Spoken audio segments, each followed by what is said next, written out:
And welcome back to Hoodwin. Today's Hoodwin comes to us from, I'm pre-recording this by the way, as you can possibly tell. Actually, you probably couldn't tell. It comes to us from Perfect Cell, who asked the question, who would win in the fight? Megatron versus, I don't know what Zarkon's voice is, but Zarkon from Voltron Legendary Defenders. Now, you'll notice I have the basically it's the G1 version of, Megatron in the thumbnail. It's a updated artistic version of him, but it's the G1 version.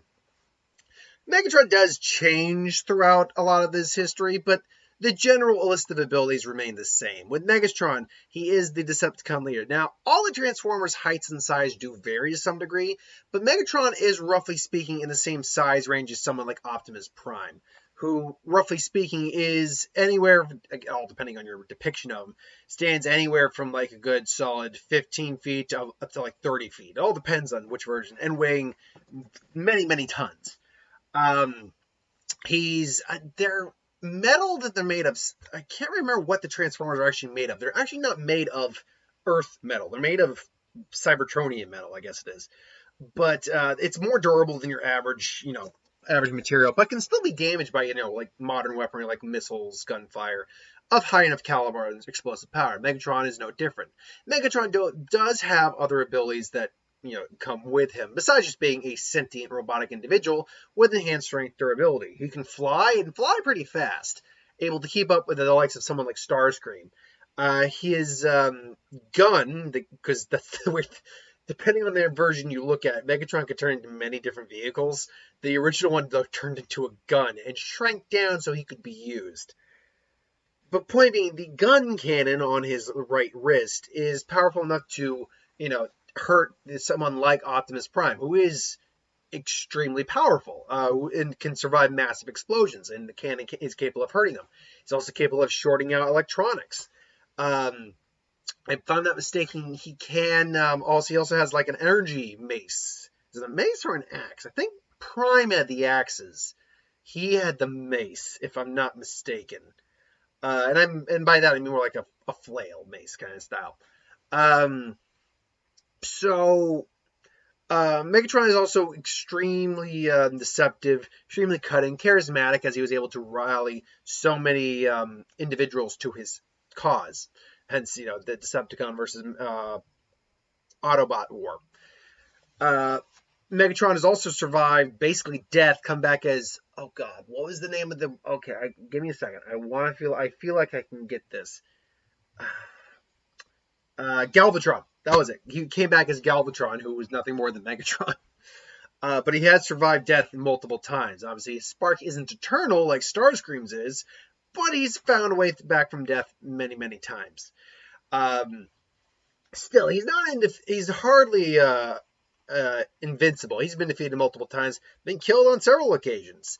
He is overall extremely powerful. The de facto leader of the Decepticons. He is just powerful. Zarkon. Zarkon is, or was, he's dead in the story, the main antagonist of Voltron Legendary Defenders. He was a ruthless and overbearing ruler of Gera, the Gera Empire, and has been ruling over the present day for 10,000 years. He once was the paladin of Voltron, the pilot of the Black Lion, until he attempted to use quintessence to save his wife, Hovena, which resulted in them both being corrupted. As such, he is he's a genius of unknown measure, meaning he is extremely intelligent.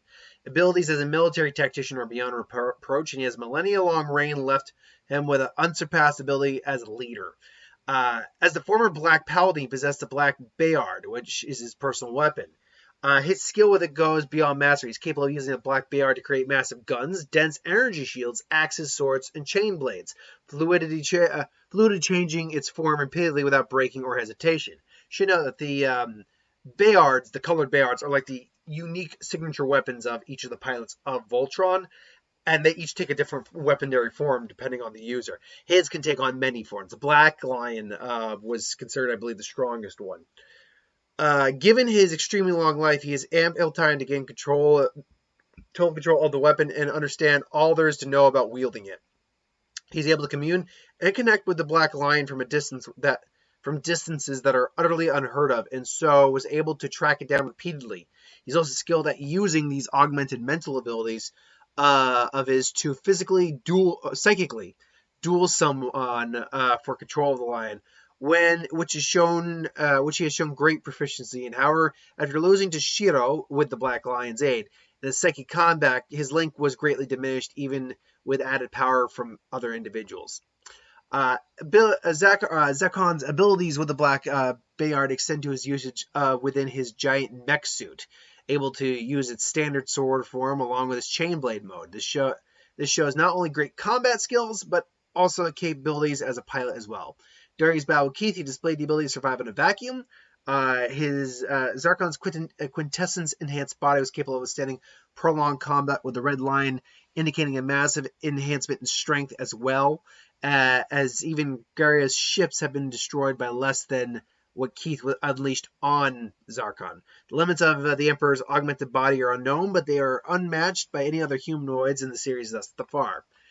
His giant mech suit, which we should probably bring into the fight, that's a pretty big mech suit. Looks kind of like a Gundam.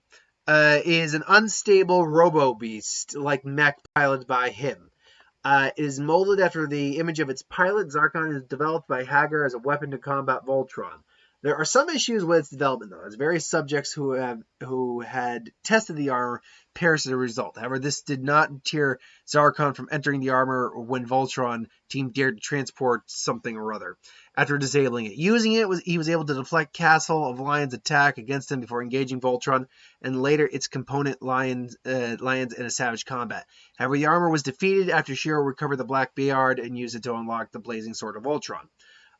It more or less it's something that is capable of actually going toe to toe with Voltron, who is defender of the universe. And the mech suit is unstable.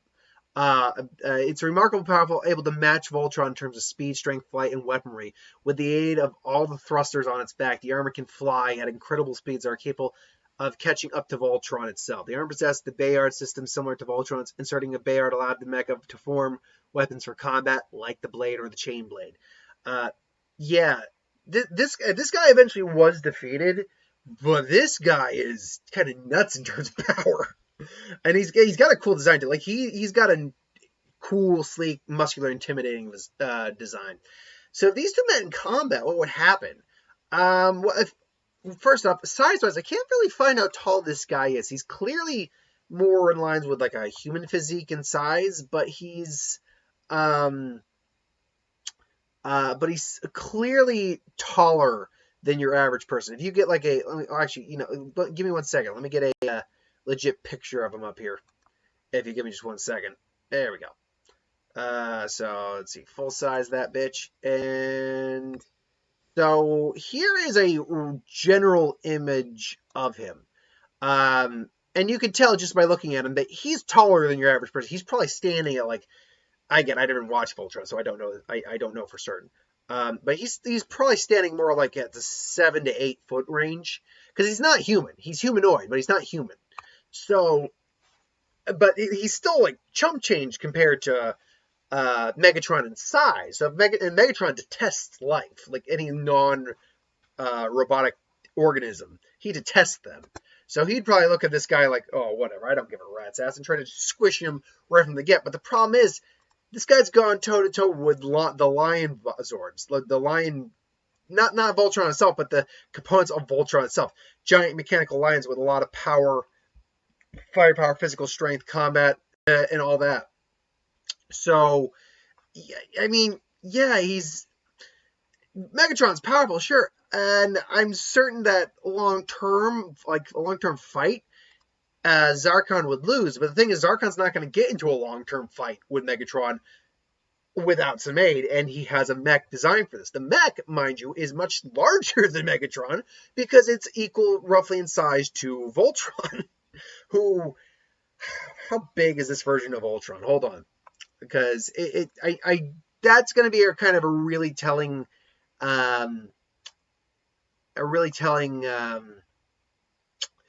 indication of where this fight's going to end up by how large this guy is and by how large Voltron is. So if it's roughly speaking in line with Voltron's size, let's see how big Voltron roughly is, assuming they even give an actual size, which they're not. So I'm going to need some pictures for reference. 1 second here. Can I get any sort of pictures for reference? Maybe not. No. Well, that's unfortunate. I have no pictures for reference, which sucks. But that being said, knowing how big each lion is with its respective pilot, Megatron is probably roughly the size, if not a little taller than any of the single lion Zords.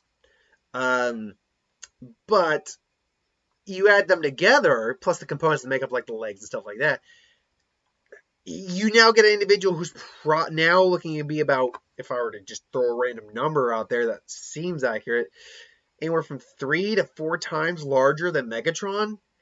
And, Megatron's fought large individuals, sure. So, I mean, his mech comes out, and maybe it's not quite as big as Voltron, but it's in that ballpark. When his mech comes out and the fight begins, Megatron is quickly going to be on the back foot, because even though he can probably warp technology to some degree, there's a limitation to it. And there's also a limitation to how much firepower he can take versus how much he can dish out and how much his mech can take.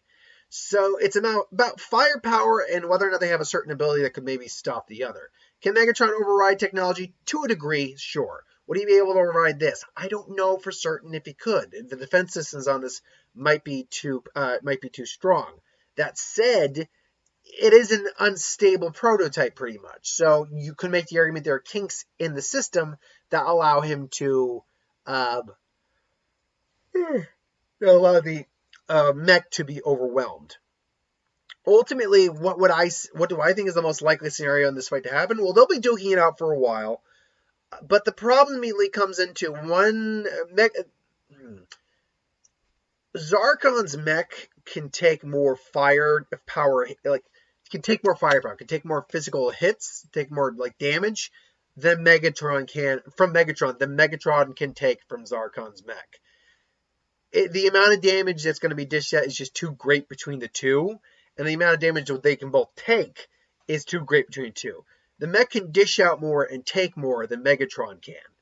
So versus what they can dish out. Megatron can't dish out the level of firepower the mech can, and doesn't have the same level of durability the mech can, or at least doesn't have the durability to withstand what the mech can dish out. So if you're to ask me who I think wins, I'm going Zarkon in this fight. Even without the mech, he would actually still be difficult for Megatron to defeat, because he's dealt with individuals of similar size and stature and components to Megatron and actually been able to hold his own. Add on to the fact his Bayard, I believe that's what it's called. 1 second. I believe, yeah, Bayard. It has multiple forms of combat instilled in it because of different weapons. Then yeah, I'm gonna go with Zarkon in this fight. But I say all this with a general understanding of Transformers and having to look up stuff on this guy, because I only watched like 1 or 2 episodes of Voltron. Voltron really wasn't my jam. I remember one interpretation where the Voltron had that cool sleek black design, but I don't really remember much of the other versions of Voltron. I didn't watch a lot of Voltron, to be frank. But look, that's just my opinion. I know there's Voltron fans, there's Megatron fans, Transformers fans. What do you think of the comments below? You think I'm full of shit? You think I'm right? You think I'm somewhere in between? Let me know in the comments below. But thanks for watching. I hope you enjoyed. Hit that bell if you want notifications. And like, comment, share, and subscribe. Ideas who would win Star Wars, Super, Magic, what if, anything to do in the channel. Put that in the comments below and let me know. I'll get to that at some point. Thanks for watching. Let's see. This is Wednesday, so tomorrow would be Thursday. Tomorrow is the Q&A, so if you have any, if someone who hasn't given me any questions for the Q&A, go to the Q&A playlist. You will find the Q&A. It's Q&A 8, Some Like It Hot. We'll be doing that tomorrow. It'll be, we're recording this Tuesday, so saying tomorrow's a little off. I'll also have a few other videos up that day. I've still got another Who Would Win to do. I was tempted to go see a movie, but right now I'm there's nothing out that I really desperately want to see. I saw Wonder Woman. My review for that's up. You can get my thoughts on that. So yeah, there will be a who would win. Obviously the Q&A. I'm probably actually going to pre-record a couple videos for Thursday because I actually plan to do a lot because I got the Pokemon video to do. I actually wanted to get my best and worst list video out. Anything else I want to do today? No, that's about 5 things. I'll probably get at least 2 of those done prior, before that day actually comes. But I digress. Thank you for watching, and I'll see you.